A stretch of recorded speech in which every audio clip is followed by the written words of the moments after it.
My name is Jessica Gephardt, and my proposal is to do a research project on concussions and how they affect society. How much do we truly know about concussions, and how much do we assume?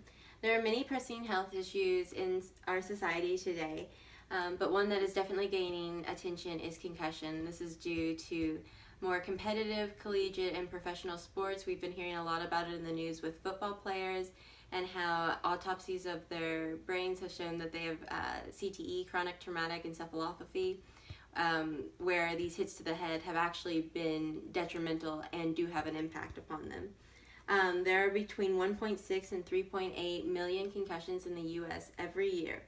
The extent of knowledge known about concussions is very limited, and there's many different opinions about these issues.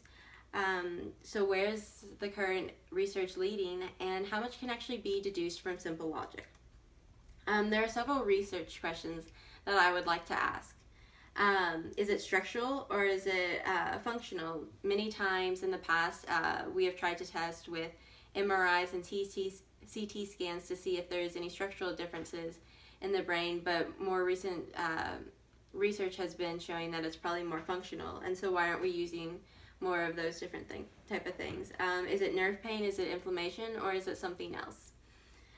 Do small repeated hits to the head have consequences? And if they do, does that have an impact upon like the policies with football and soccer with the headers and tackles and everything? And how can a person experience post-concussive syndrome without even going unconscious, and what does it mean? What is the common opinion among different groups of people, such as football players, medical professionals, and just common people in general? And what is the role of epigenetics?